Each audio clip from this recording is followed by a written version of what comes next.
welcome Tai as he makes a few remarks. Well, thank you so very much, Lucy. I imagine for my sins, I am now chair of the American Friends of St. James. Bless you. Let me start by saying thank you to so many of you who have come from so far away and from friends from such a long, long time ago. It means so much to Cole and I that you are here to support a cause that means so much to the two of us. One thing that Cugoano may not have ever imagined is that a Stuart descendant who were the clan that originally had him in their service and then freed him is here today.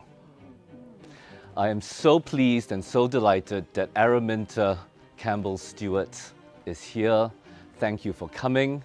Thank you to James for coming as well, all the way from Aberdeen.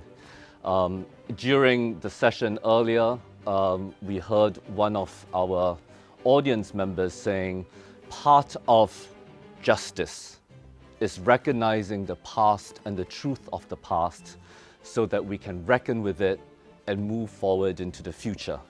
My colleague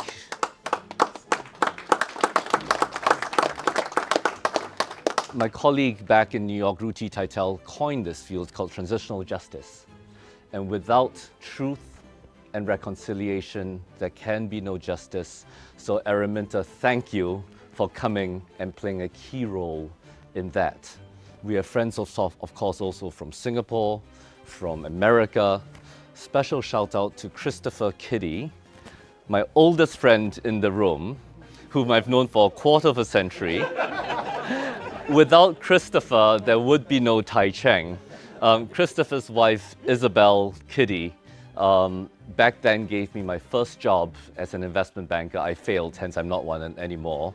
And she likes to joke that I'm her Alexander McQueen to her Isabel. But let me, for those of you who weren't with us earlier this morning, let me repeat some of those remarks because I think, for me anyway, they're heartfelt and I'd like to share them with you. Let me start by saying, I am not Christian. I am not even religious. However, just as one does not need to be gay to support gay rights, I concluded that I do not need to be religious to support a church whose values I respect and a rector whom I admire.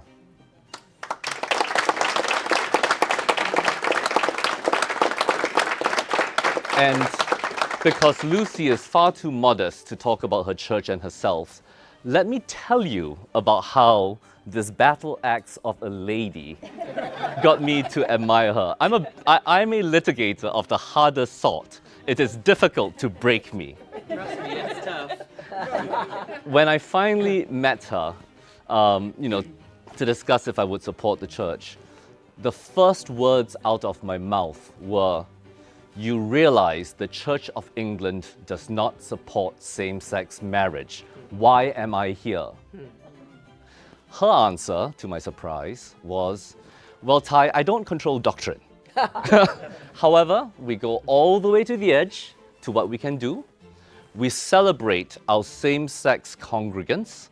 We celebrate their marriages, even though I can't actually marry them. During the AIDS epidemic, we did memorials for our congregants who died of AIDS." So I was like, okay, my heart is softening. Maybe she can make some headway. So I said that to Lucy. And Lucy said to me, "Well, Tai, I know a thing or two about that. I was, one of the first female canons at St. Paul's. I understand what it means to face a difficult time and some controversy. Let me write a prayer." And your prayer was so moving. I don't remember the words, but it said essentially, when your house is built on a foundation of rock, then no weather can blow it away. And at that point I said, okay, Lucy, you win. What can we do to help? And then she said, well, there's this one project. And I said, oh my God, 200 years ago, slavery was fought. Lovelace is going to contribute to it. We have the opportunity, Cole and I, to play a part in this long arc towards where we want to all go. And so, while I appreciate your thanks, it is Cole and I who are so grateful and so joyful and so lucky to have had an opportunity to do our little bit and to be surrounded by friends, new and old, in celebration of this. So thank you all for coming. We are in your debt. Thank you.